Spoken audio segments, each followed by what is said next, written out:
all of this, for me, started because of a tuba. In band, we had band in junior high. I actually picked an instrument in 5th grade. They came from the junior high school and they said, it's time for you to pick an instrument. And I thought, boy, the brass instruments are neat to me. And so I chose tuba. I am not a large fella. And I wanted to play the tuba.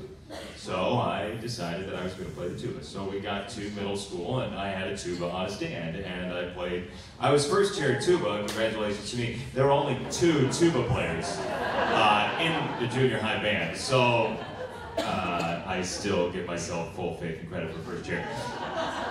Got to high school, still played the tuba, and there was a jazz band, and there was regular concert band, and there was even this thing called Tuba Christmas that was ancillary to the high school, where a bunch of tubas got together and played things like the 12 Days of Christmas. Do they really? Hooray for the longevity of Tuba Christmas. And thanks for the audience participation as well. Nice, nice. See, that's a good heckle. In high school, with all of these other bands where you would sit down, there was also marching band, and marching band was a requirement for everyone.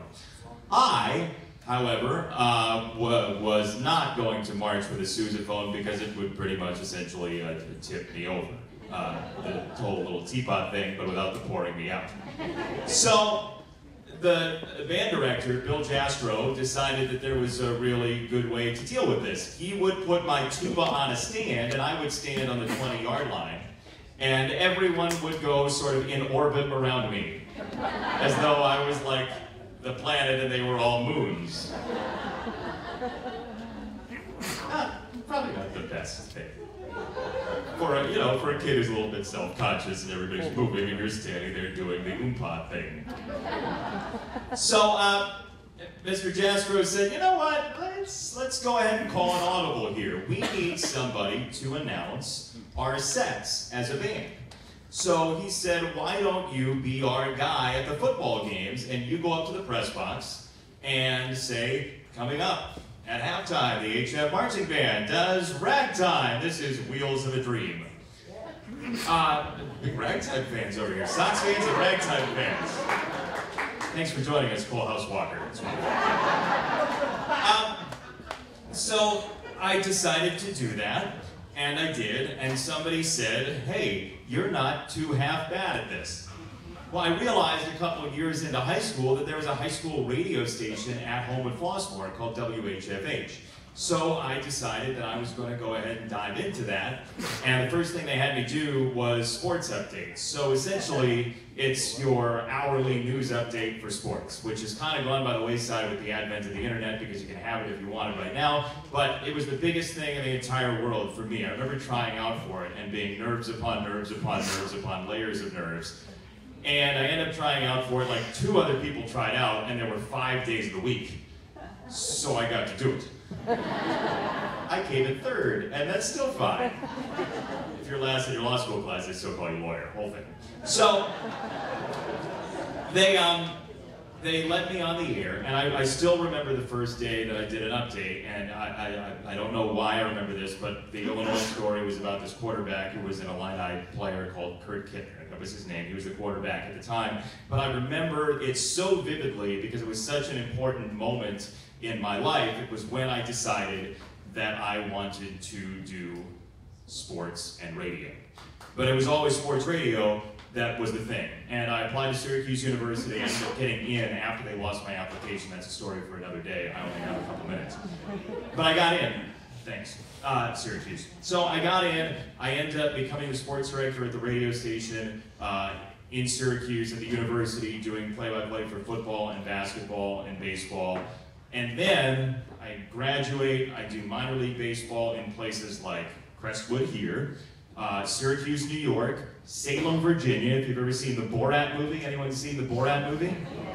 So where they do the rodeo in the Borat movie, that was in our parking lot.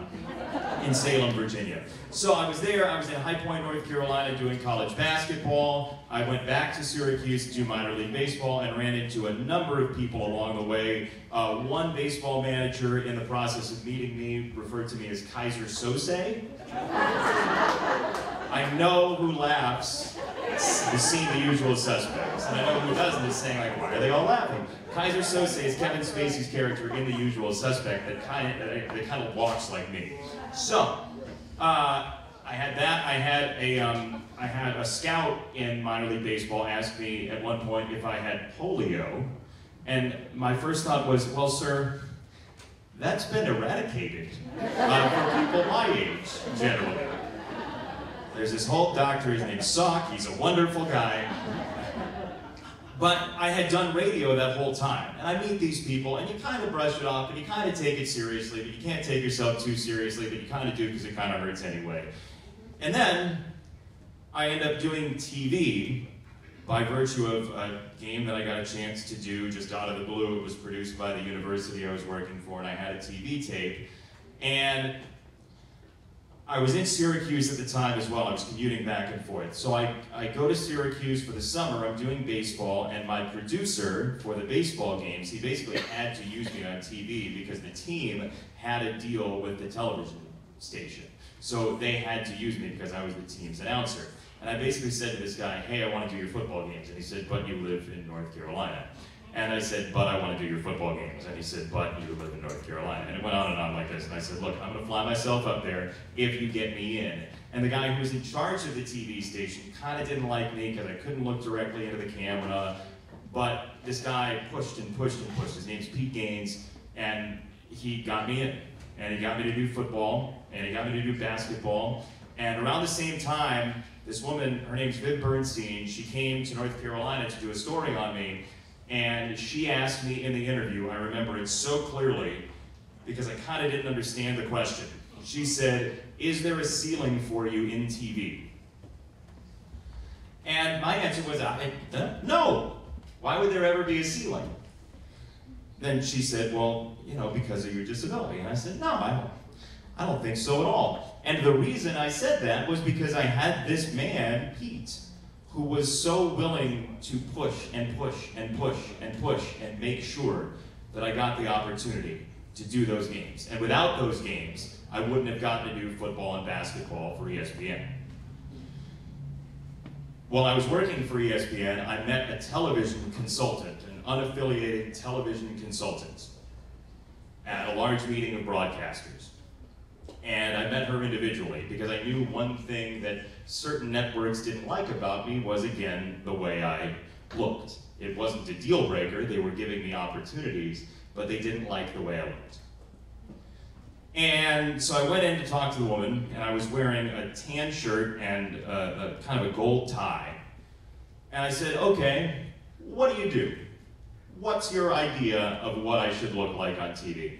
Number one, because I was interested, and number two, kinda to humor them and her to see what the answer would be. And she said, well, first of all, I wouldn't wear your glasses on TV. It draws attention to your eyes, and so I wouldn't wear them. I said, okay, you know, there's some logic in that. I don't really like it, but there's some logic in that. And she says to me, number two, I would wear really bright ties. And I said, but, Barrett, talent consultant, didn't you just tell the large group not to wear bright ties because it detracts from their face?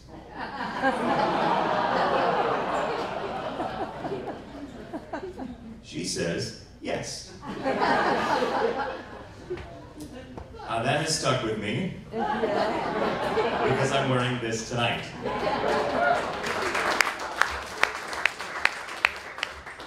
I didn't really enjoy that conversation, but about 4 months later, and I had just started getting a significant amount of work with ESPN. About 4 months later, I was in South Bend, Indiana, and I was doing a Notre Dame game. And after the game, the producer and I went to go get a bite to eat at your local Buffalo Wild Wings. And we were walking into, there was not a promo, I don't get any percent. It's going to overtime.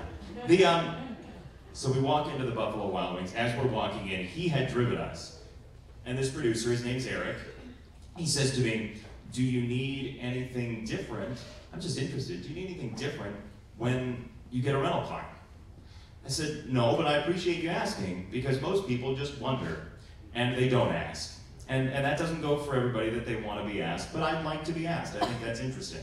Well, about 2 hours later, and too many chicken wings later, Eric and I had discussed basically everything that I just told you about people worrying about my eyes and that I can't look directly into the camera, and how I look and how I walk and all of these things. And it all just spilled out onto a bar top in South Bend, Indiana.